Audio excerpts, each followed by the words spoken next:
안녕하세요. 사랑하는 나그네 교회 여러분, 그리고 하나님의 말씀을 기쁨으로 같이 읽어가는 그리스도의 형제 자매된 교회 여러분, 오늘 우리가 함께 읽을 주의 말씀은 욥기 30장의 말씀입니다.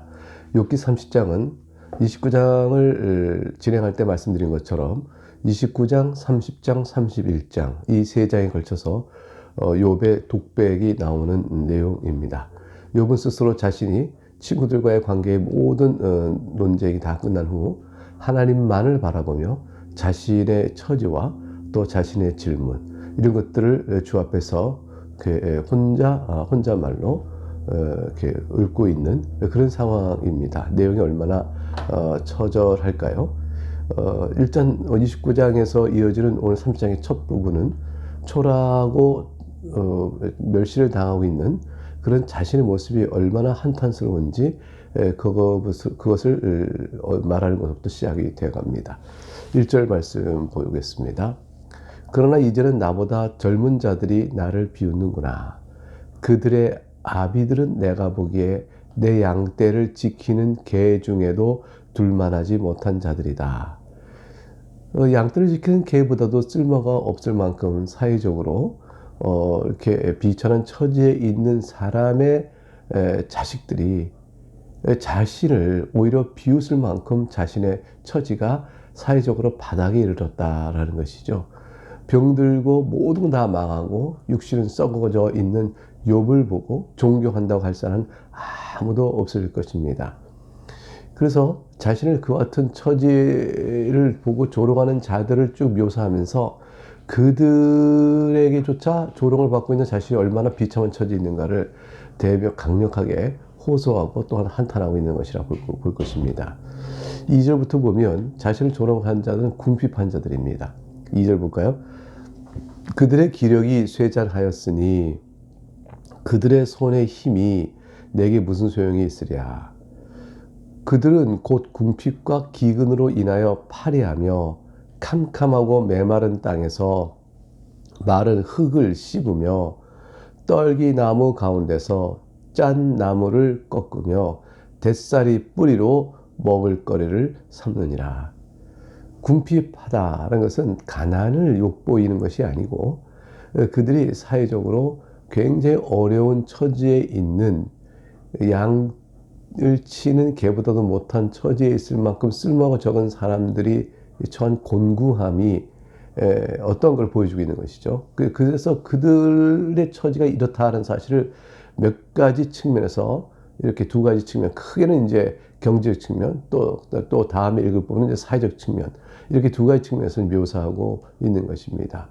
기력은 먹지 못하니 약해졌고요. 그리고 그들의 손에 힘은 무엇을 할 만한 능력이 없고요. 그리고 파리하고 그 마른 흙이나 먹을 것이 있나 씹어 먹는 사람이 됐으며 떨기나무에서 짜낸 나무를 꺾으며 그다음에 뱃살 뿌리로 먹을 걸 삼으니 저들의 영양가 없는 처지에 흙을 먹고 사는 자가 된 것이죠. 그런 이러한 자들에게서 자신이 조롱받고 있는 처지자가 얼마나 하늘로부터의 위치에서 땅으로까지 내려온 전락한 자신의 모습을 보여주고 있습니다. 그 다음에 5절부터 보면 또 이렇게 묘사합니다. 이런 자는 어떤 자들인가? 무리가 그들에게 소리를 지르므로 도둑같이 사람들 가운데서 쫓겨나서 침침한 골짜기와 흙구덩이와 바위굴에서 살며 떨기나무 가운데서 부르짖으며 가시나무 아래에 모여 있느니라. 그들은 본래 미련한 자의 자식이요 이름 없는 자들의 자식으로서 고토에서 쫓겨난 자들이니라. 무리가 그들에게 소리를 지른다. 도둑같이 사람들 쫓겨난다. 그러니까 사회적으로 용납되거나 받아주는 사람이 아니에요.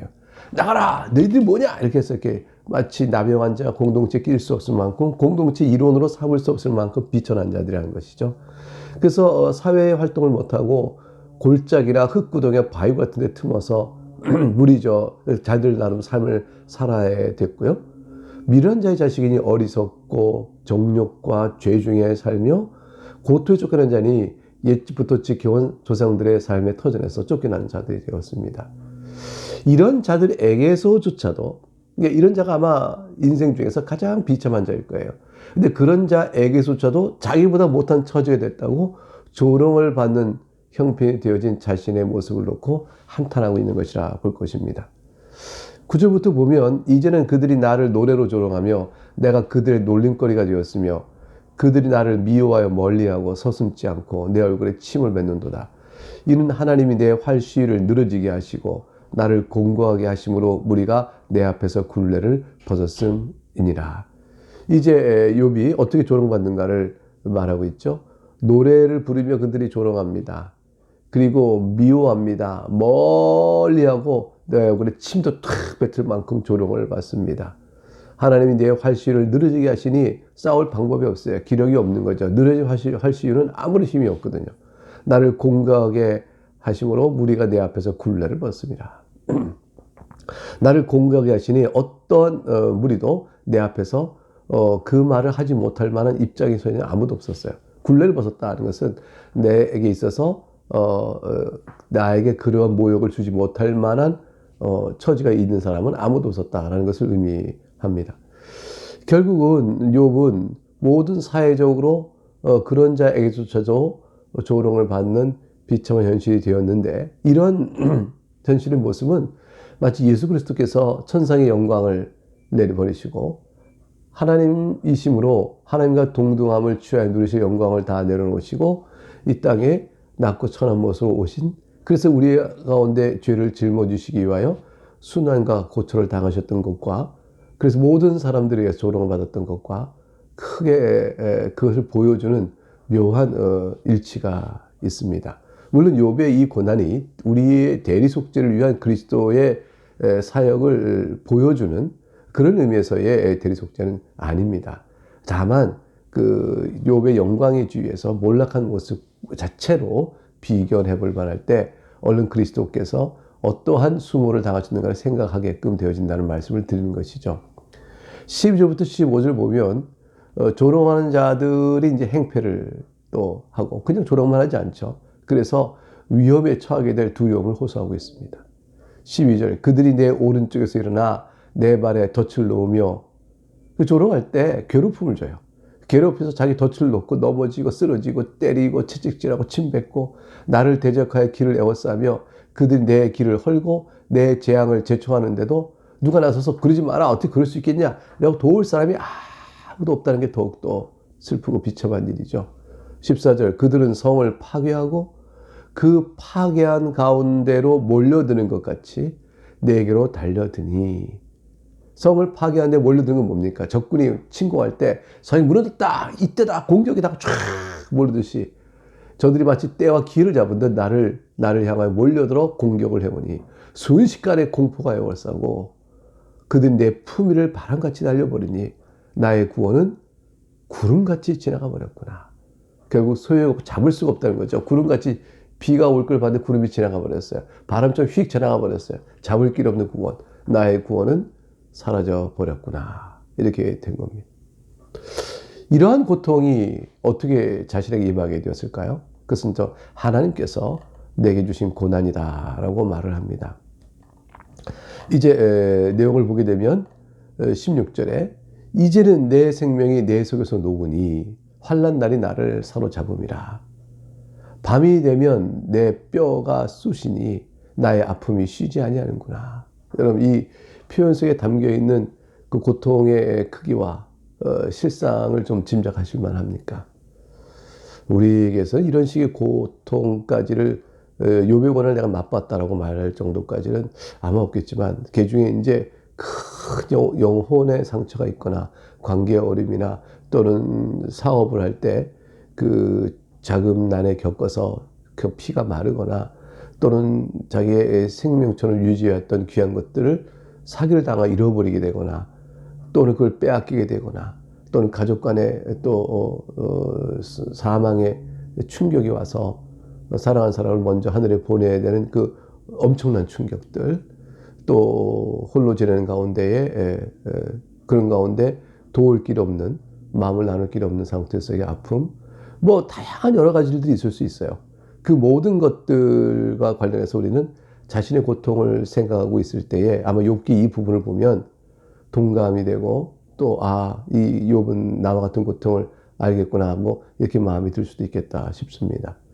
그가 큰 능력으로 18절 나의 옷을 떨쳐버리시니. 이 그거라는 것은 하나님이세요. 하나님께서 그 크신 능력으로 나의 옷을 떨쳐버리시고 나의 옷깃처럼 나를 휘어잡으시니.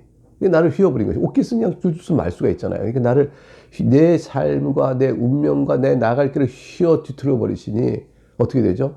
하나님이 나를 진흙 가운데 던지셨고 나를 티끌과 재같이 만드셨다. 나는 흙이 되고 만 겁니다. 흙이 된다는 것은 사람이 죽어서 돌아갈 것이 흙이니까 네가 흙에서 나왔은즉 흙으로 돌아갈지냐 했으니 흙과 같이 됐다는 것은 내가 사망, 죽은 자와 같이 됐다는 뜻이 되어집니다.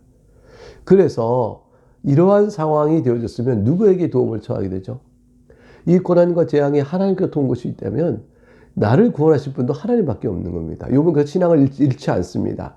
나에게 어떻게 이렇게 했습니까? 라고 하여 하나님을 대하여 저항하거나 떠나지 아니하고 도리어 하나님께 나아갑니다. 20절 보니까 내가 주께 부르짖으나 주께서 대답하지 아니하시며 내가 섰사오나 주께서 나를 돌아보지 아니하시나이다. 주께서 대답하지 않으시고 돌아보지 아니하셨어요. 자신의 고난 주문은 주님밖에 없는데 그래서 울며 다시 매달립니다. 내가 주께 부르짖습니다. 내가 주 앞에 섭니다. 여전히 침묵하시고 대답지 아니하지만 그러나 내가 주님을 떠날 수가 없는 거죠. 주님만이 돌이켜서 나를 구원하실 수 있거든요. 21절에 주께서 돌이켜 내게 잔혹하게 하시고 힘 있는 손으로 나를 대적하시나이다. 22절 나를 바람 위에 들어 불려가게 하시며 무서운 힘으로 나를 던져버리시나이다. 이렇게 하실 때 누가 이 주께서 행하신 일을 막을 수 있을까요? 없어요. 주님 자신께서 긍휼로 자신을 품어 다시 돌이켜 나를 향한 재앙을 거두어 주시는 일밖에는 살 길이 없는 거죠. 그래서 우리는 신자는 하나님 앞에서 범죄의 어려움을 당할 때라도 하나님께 징계를 받을 때라도 또 인생 사는 중에 어떤 고난과 환난을 당한다 할지라도 그 환난을 피하기 위하여 환난을 가지고 나를 위협하는 마귀에게 비유를 맞추는 것이 아닙니다. 내게 이 고난을 준다는 마귀의 위협 앞에 마귀에게 빌어서 고난을 피하는 것 아니고요. 오직 이 모든 일을 주관하시는 하나님의 선인 줄 알고 하나님 뜻 가운데 욥이 당한 고난도 마귀를 통하여 허락하신 일이지만 욥은 마귀에 대한 의식을 전혀 안 합니다. 욥이 마귀한테 엎드린 것이 아닙니다. 이 모든 것은 다 죽기로 통한 싸움에 주님만을 바라본 대로 나아갑니다. 이것이 신앙인의 관점이죠. 잘못된 신앙을 가진 사람들은 영적 싸움이냐 하여 마귀에 끌려다닙니다. 귀신에게 오래 끌려다니죠. 우리는 하나님을 의지함으로 귀신을 이기고 하나님을 의지함으로 마귀 권세가 우리에게 미치지 못하게 되는 것이죠.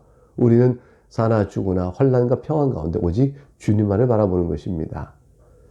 그래서 23절을 이어보면 내가 아나이다 주께서 나를 죽게 하사 모든 생물 위에 정한 집으로 돌려보내시리라.